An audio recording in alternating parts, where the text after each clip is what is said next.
aí, tudo certo? Pronto para gabaritar? Bom, o negócio é o seguinte. Talvez esse seja o tema mais difícil de falar sobre a ditadura. Isso porque, por um lado, desperta uma enorme curiosidade. Muita gente tem interesse em saber como é que era viver na ditadura. O que significava não poder falar certas coisas, não poder defender justiça social ou direitos humanos, por exemplo. Mas também desperta a atenção por outros motivos. A curiosidade de entender como o governo sabia de tudo. Como o governo fazia para de repente chegar a prender alguém. Ou para saber o que é que a pessoa teria feito para merecer isso ou aquilo. Como se alguém merecesse tortura. Mas vamos lá.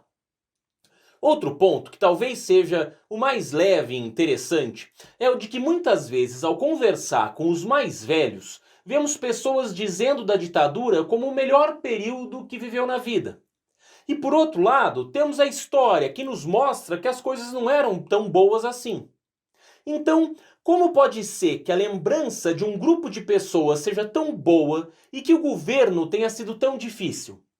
Bom, temos que falar de espionagem, depois de polícia política, depois de censura e por fim de propaganda.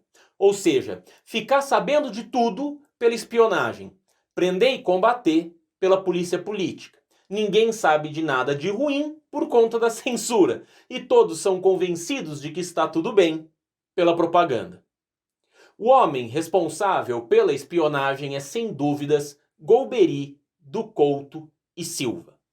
Desde os anos 1950, ele estava interessado em coletar dados e informações para o Exército. Ele era presidente do IPES, o Instituto de Pesquisa e Estudos Sociais.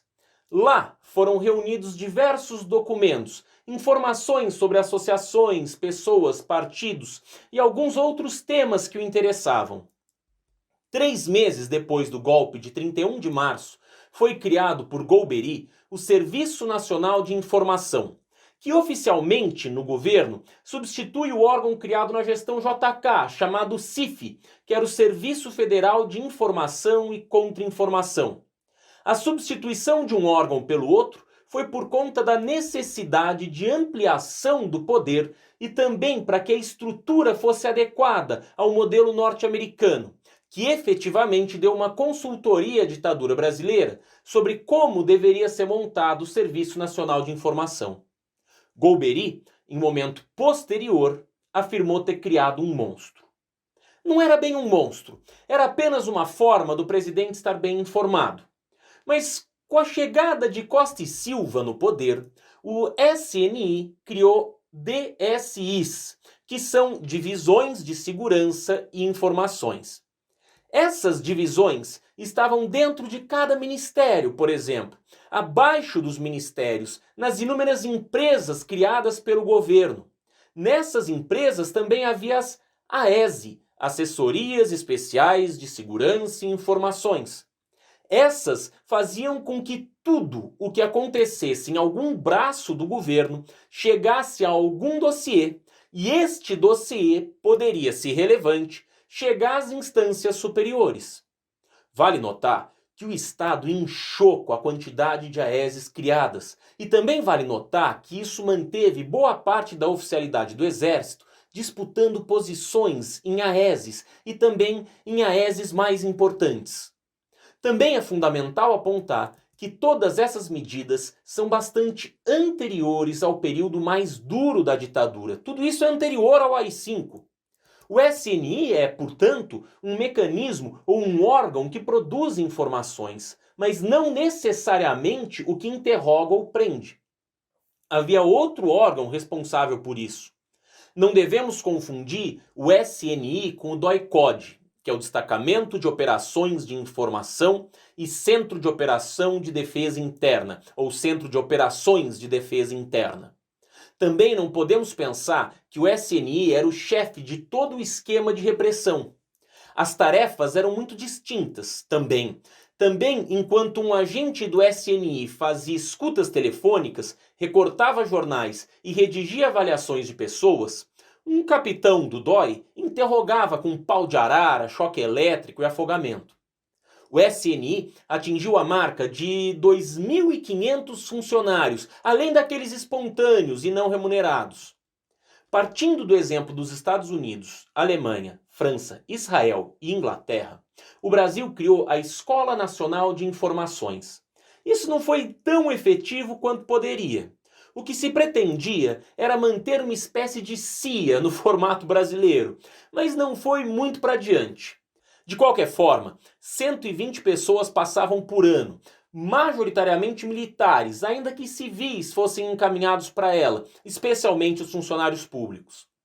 Quase tudo o que se produzia no período era considerado reservado, secreto ou confidencial. O que mais se fazia nessas atividades era o levantamento da biografia e do perfil da pessoa, para saber a formação intelectual, a família, os endereços, traços de personalidades, e outras características que permitiriam ao Estado conhecer o indivíduo e, por exemplo, começar um interrogatório já afirmando algumas coisas ou ameaçando membros da família. Claro que isso também era usado na disputa interna por cargos e prestígio. Dossiês também eram preparados para impedir o avanço deste ou daquele sujeito na carreira pública ou mesmo na carreira privada, se você tivesse as conexões certas. Nem todos os procedimentos, portanto, seguiam o que se esperava de um agente que atuasse no mínimo com lisura, atendendo os procedimentos que deveria seguir. Não, o que se viu foi o contrário. Além do uso político, percebeu-se a falta de preparo para o trabalho, algumas vezes por incapacidade de julgar se algo era público ou não. Por exemplo, classificar como secreta a informação de que determinada pessoa não é casada com outra e possui uma relação amorosa.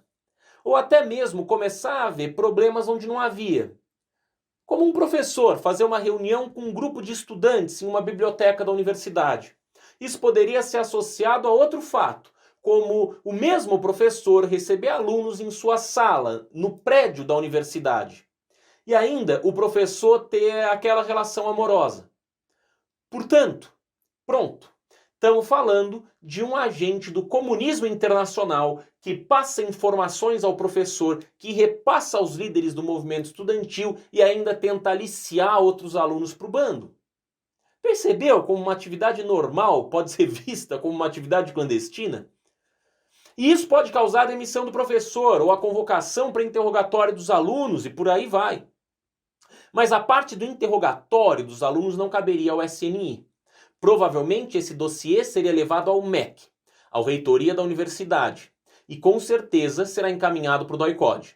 Daqui para frente, falamos da polícia política da ditadura.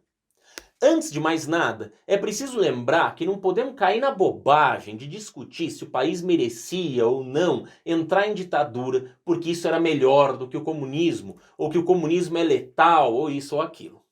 Também não devemos nos distrair com uma discussão simplista, entendendo que se tratava da luta do bem contra o mal, ou da luta daqueles reais defensores do país contra os verdadeiros defensores do país, já que os dois diziam que o seu projeto era o melhor para o país, para o Brasil. Por isso, também não podemos pensar que, ao falar de combate ao movimento armado ou aparelhamento do Estado brasileiro contra a guerrilha urbana ou rural, fosse algo desnecessário ou irreal. De fato, no contexto da América Latina, África e Ásia, havia corriqueiramente luta armada pelo poder. De um lado, um grupo mais nacionalista, e de outro, um grupo mais alinhado com os Estados Unidos. Esse cenário não era inédito no Brasil, assim como a existência de guerrilha urbana e rural. Veja, já havia atuação das ligas camponesas, a ação popular e outros movimentos que não eram armados ou de guerrilha, mas já mobilizavam a população.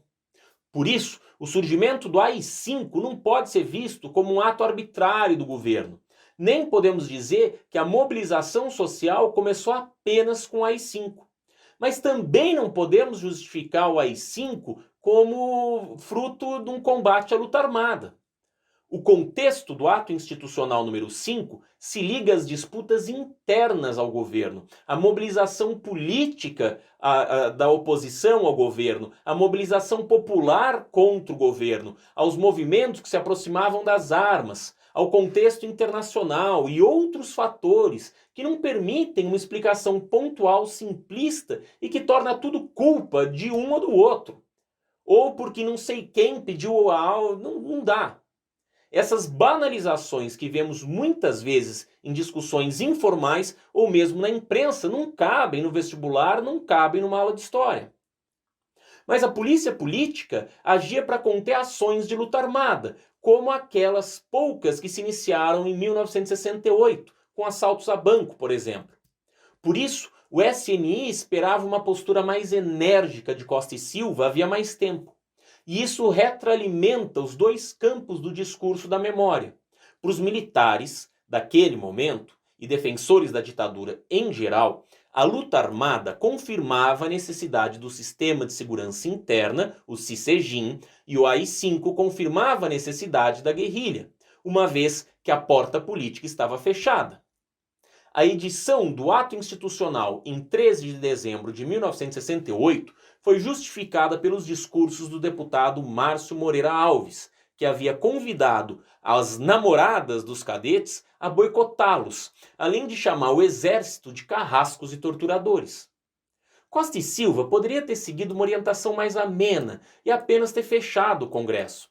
Castelo Branco já tinha fechado o Congresso. Isso talvez teria sido menos traumático para o país, não teria afastado ainda mais o país da democracia. Mas ao contrário do desejo dos mais ponderados, a vontade que prevaleceu foi a dos linha dura, que além da Constituição de 1967, teve ainda o AI-5 e depois dele o Código de Processo Penal Militar, que previa punições mais severas. Depois, em julho, as polícias militares passaram a ser comandadas pelo Estado-Maior do Exército. Estado-Maior é um grupo de conselheiros, de homens que avaliam e debatem as ações a serem tomadas, em geral, no caso das guerras. Em São Paulo, grande foco de manifestações e ações armadas foi criado pelo Segundo Exército a Operação Bandeirantes, a OBAN. Essa operação contava com o apoio de empresários locais, além da ajuda dos Estados Unidos. O que se pretendia, e se fez, na verdade, foi uma ação conjunta entre a Polícia Civil, a Polícia Militar, a Polícia do Exército, além da Aeronáutica e da Marinha. Ou seja, a OBAN era um destacamento muito poderoso e importante da repressão. Tudo isso com a anuência e apoio do governo do estado de São Paulo. De São Paulo, o modelo foi exportado aos outros estados. A partir daí, a proliferação de agências como essa gerou a necessidade de reestruturação do país do ponto de vista da chamada defesa interna, com 6 zonas de defesa interna, dentro das quais haveriam áreas e sub-áreas de defesa.